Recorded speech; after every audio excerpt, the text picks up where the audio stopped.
My name is Robert McNamara. I am the Director of Marketing and Sales for Basic Coatings. And we are continuing on with our 20-minute webinars.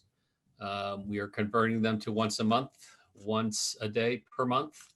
20 minutes of the time we figure is the right amount of time for somebody to kind of take a break, watch some videos, and ask some questions and share comments with us. Today we are going to talk about getting the red out, and the host for today is Tim Nathan, who's our man of many hats, including stain, sport, Midwest, you name it, he does it all. Sample guru. And with that, I will turn it over to Mr. Tim Nathan. And if you guys have questions, you move your mouse around, there's a little Q&A box that you can ask questions on. And while Tim's doing his presentation, I'll kind of write them down. And when we get near the end of the question section, I will ask Tim the questions. All you, Tim. Ready to go. Hi, everyone. Welcome for joining. Thanks for joining us. Appreciate it. I'm going to jump into sharing my screen and get into this PowerPoint right away. And we'll get started here. A little slow in the computer. Come on. There it goes. Live TV. So hope everyone can see this okay. Yes. Today's topic obviously is about getting the red out. And it's kind of a common theme amongst a lot of floor guys. So I'm hoping this helps everyone today. I know that as I was contracting, I got this question a lot. You know, the customer wants to ask that, you know, how is it possible? You know, I just don't want to see any red. You know, my response always was, it's going to be tough. It's actually red oak. So in many cases, I think we're facing some similar conversations as a manufacturer now, getting asked from contractors on how we can help them with this conversation. So let's get going at it. Two most common species that I hear guys are frustrated with is the red oak, and then of course Brazilian cherry. And I think that there's enough of these floors out there that becomes an ongoing request for help. And I think the question we're going to answer today is, can we conquer the red? And I think that because we're doing this webinar, we could probably say, yeah, we will be able to help you out with some of that. But I think understanding color is where we should start. So I know that when I got into manufacturing, it was tough for me to kind of rewind a little bit what I remember learning in school, elementary level about colors, but knowing this really does help a lot. You have your three primaries with your red, yellow, blue. Now the secondary colors, and here in this chart, they're calling it complementary. That's why I found this one, because a complementary color can negate the primary. So if the discussion is about red, we really need to find ways to create green tones to help combat it. So then of course, the next question is, how do you make green?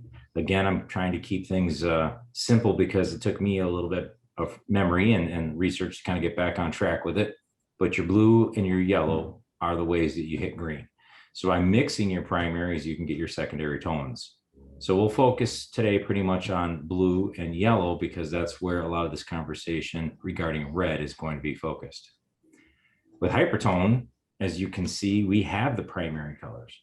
So with the stain line that we offer, there's an opportunity to pick the colors necessary to get the results you're looking for. So obviously with a blue and a yellow, we have the ability then to create a green formula. So my favorite formula that is my go-to is 4 parts yellow, 1 part blue. It's kind of a nice, rich green tone. By all means, you can adjust formulas however you want. This is just the one I'm going to be using for the purpose of the webinar. I like this formula. It's been a good go-to formula for a lot of things that I've done when I needed green. Hey, Tim. Yes, sir. So I don't want to get you off track, but you know, when you've given me formulas for purple and things like that, I think it's like 2 parts red, 1 part blue to get purple. Correct. So I think one of the things that I'm learning through this is we don't necessarily just take blue and red to make purple. It's some kind of combination, just like you just got done saying your green isn't necessarily just yellow and blue. It's some combination of those. Exactly. Yeah. Different shades of color are going to be dependent on the ratios that you mix the colors together. Okay. I wanted to have a starting point for everyone. So please take into account that these adjustments can be made based on what you guys have for requests from your customers. Today, I'm just using this as a starting point for you to consider that when you're out there trying our concepts that we're promoting here in this webinar today, you have a place to start from. So let's focus on red oak right away here. And one of the things I had always challenged myself as a contractor was to get a true white stained look on red oak required bleaching. And to me, I found it frustrating to add an extra step, an extra element of potential risk or failure potential, because you're adding another step and another chemical in the mix of this floor refinishing process. So I'd like to challenge this question. Is it actually possible to eliminate bleaching on red oak and still get the results you're looking for? I think we can. So to start, we'll need these three colors: our white, our blue, and our yellow. Obviously, we've already discussed the green, so you know where you can kind of hit that green mix. Now it's creating different levels of formula with white to create a look that replicates a bleached white stain look on red oak. So to do that, one of the formulas that I've come up with is 140 parts white, 1 part green. I know it seems like a pretty extreme balance there, but it really was the right mix for a northern red oak, which is why I have that note in there that not all red oak floors are equal. You have northern species, southern species, Appalachian. These are all different shades of red, so you'll have to make some adjustments accordingly. But for the purposes of what I did with some northern red oaks, this formula worked really, really well. And this is the result I got. I was impressed with how much I was able to mute the reds and really get that bleached out look without having to do a step of bleaching. Hey, Tim, on that 140 to 1, I think when guys first start getting into this too, they think, well, how do I do, what do I get 140 gallons of white and mix it with a gallon? You know what I mean? So it's actually pretty simple on that, right? A gallon is 128 ounces. So you just need a little bit more than a gallon and then 1 ounce of the other color, right? So it's not as complicated as somebody might think. No, and there's a lot of discussion out there that Robert and I had leading up to the webinar today that we'd like to actually do some follow-ups on how to create better tools. You can drop things into milliliters. You can create different ratios with measuring spoons so you don't have to make a full gallon, just do a sample. But when it comes to parts, think about it. Teaspoons and tablespoons, they all have ratios that we can look up online to give you a relationship to ounces. There's plenty of opportunities to create small quantities. For the sake of the webinar, we didn't want to dive too deep into it, but Robert's point is very valid. It's not as complicated as it might sound just because the formula seems crazy. So the other thing to remind yourself of is our clear base. We can adjust our formulas. So let's say that customer isn't really that fired up about that hard bleached look, but they still wanted to mute as much of the red as possible. Well, you can adjust by reducing that color formula with clear base, let a little bit more wood tone come through, and you now have the ability to have that very muted red look. You might see a hint of it, but enough that a customer is going to be really, really happy with it and not have that bleached out look. Some customers aren't wanting to see that. This is another option you can do to adjust the formula more. Oh, looks like my PowerPoint got a little wonky there. So let's, how to make brown tones and neutralize the red. I don't know why this has skewed on the screen here. I apologize.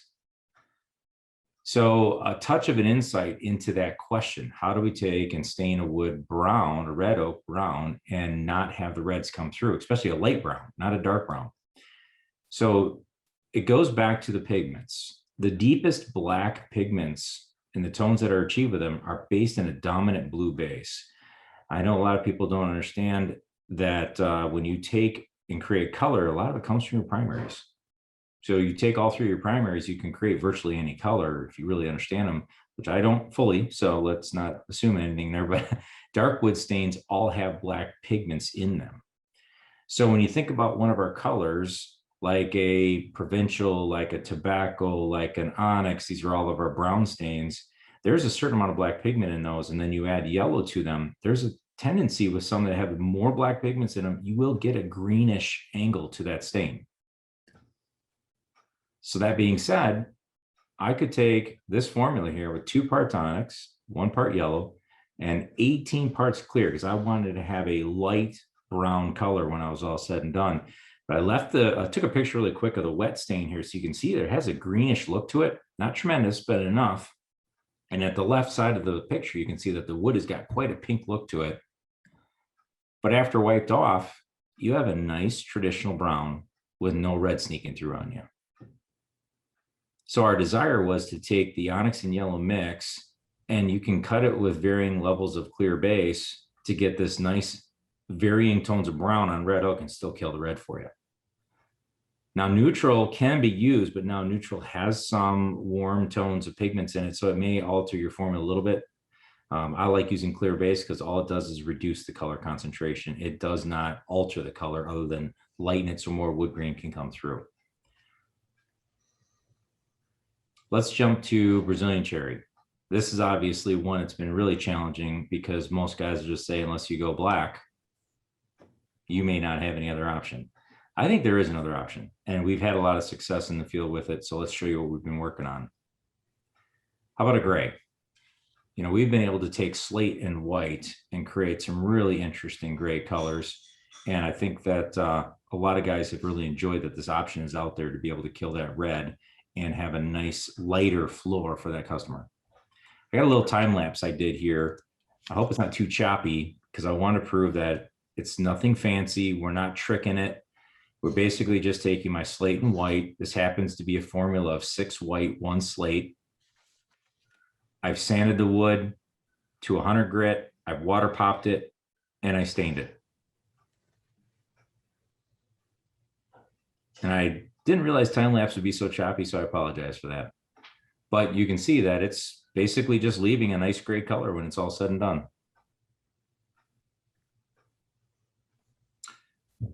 Bleached look.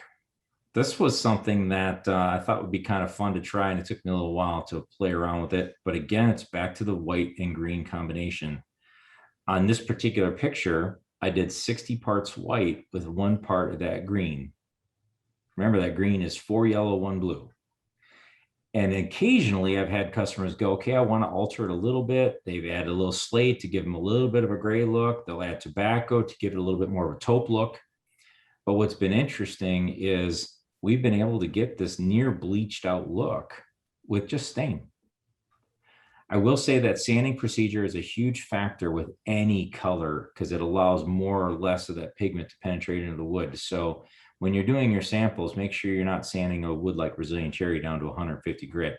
It's just not going to let that color it takes. So it's important to make sure that you look at your procedures as well as your colors and your formulas to get the results you're looking for.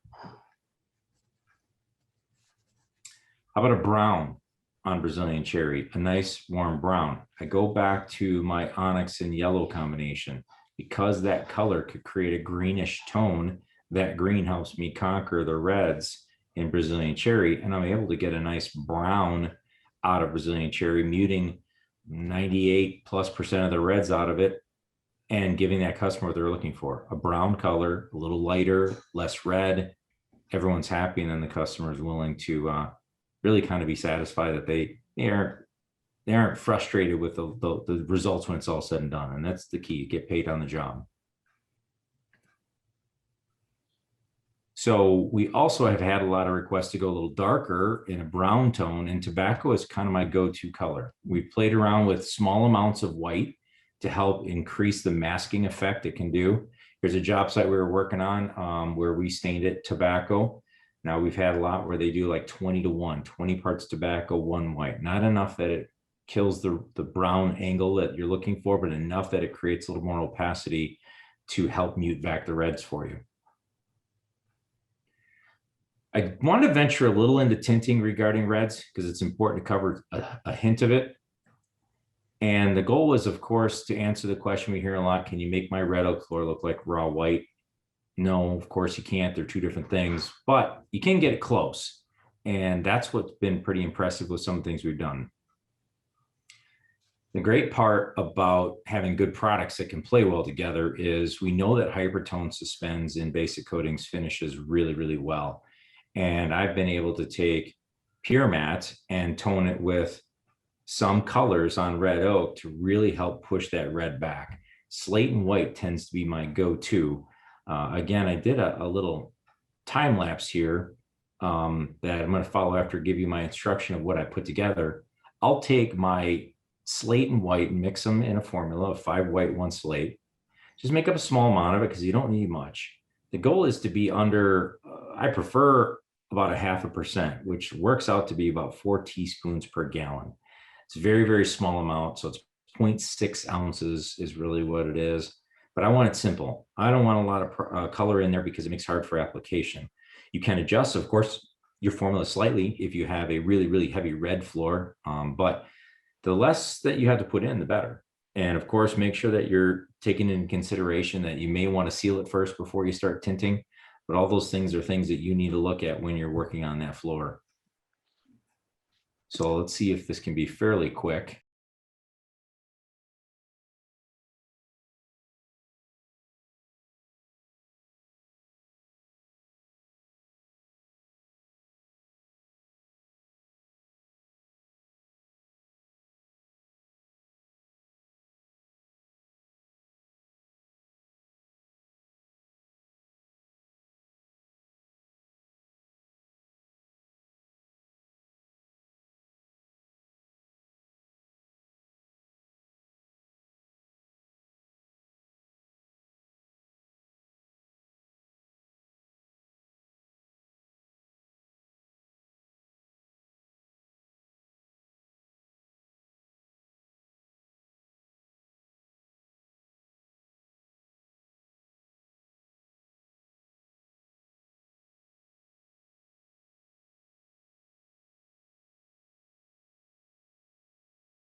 You saw the picture in the beginning of what the result can be, and that's what was important in the conversation. The reason the time lapse was to show that when you put a coating that has a little bit of color in it, it's going to wet the wood, even when it's been sealed. And you got to give it a chance to dry down and let the pigment and the flattening agents work together to give you that muted look. So moving on to the next option is creating a little more warmth. So Emulsion Pro Plus has been a fantastic market entry for us. Guys are really liking it in the field because of its beautiful application and color tone. And adding a little bit of color to it has drawn even more interest in it because it can enhance the richness that guys are looking for emulsion in the next level. So if they stain a floor and the customer wants an additional depth of warmth out of it, easy to do with this system. But on the other side of things is I also found that by doing this, I'm able to mute the red way back. So I found that with a 0.5%, again, just basically 4 teaspoons of slate in Emulsion Pro, you can see in the sample panel that we have taken the majority of the red out of that red oak and given them a nice warm, almost a light stained look to it. But the key was we overcome the red without going very dark. And a little goes a long ways. I know this is probably not going to show this little video because I'm having some difficulty, but some of you have seen this on social media already. Oh, it is working. This was, like I said, a 0.5%. And once this is all said and done, you can see how much it can actually darken that finish. So don't overdo it. Hypertone has a strong, strong pigment load. Tiny little bit can go a long way.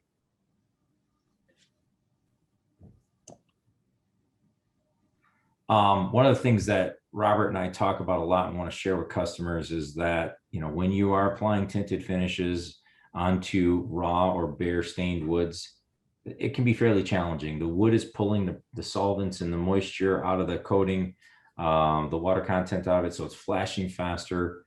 So really consider all the options when you're trying to do a project so that you get the best results with the ease of application that you're looking for as well.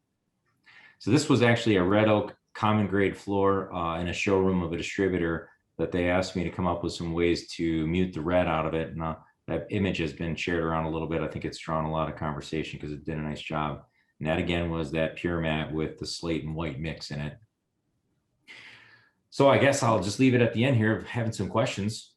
Hope I didn't run over time too much. Tim, on that last slide, you said tinting to raw wood is tough. Can be. We're talking about when you're tinting a finish, right? Not necessarily applying it when you're using it as a stain, right? Tinting is tinting, yeah. Stain and finish. Yeah. Okay. So DJ asked the question very specific to him. What was the color ratio that you used to kill a red out in the Imodium panel we did? That was 70-1. So 70 parts white, 1 part green. Guess it's proof I'm not getting too old. I remember that. You also said something about on the Brazilian cherry to use 100 grit. So I think you're just saying that on the tougher to get rid of red species, you want to use more aggressive, right? Yeah, so the industry is really promoting a lot of guys finishing near the 120 grit mark. It's not everybody does the exact same thing, but it is kind of become a little bit more of an industry norm. I found that when I'm going to say burnish or I sanded too smoothly a wood like a Brazilian cherries, the challenge of any color is to try and affect change on that wood when it's so smooth. And water popping doesn't always create a more uniform look when you get too burnished. So I started playing around with going, hey, can I finish with a little bit more aggressive, like 100 grit versus a 120? And in a gray, I'm not seeing my sanding patterns, but I'm getting more color depth and more results.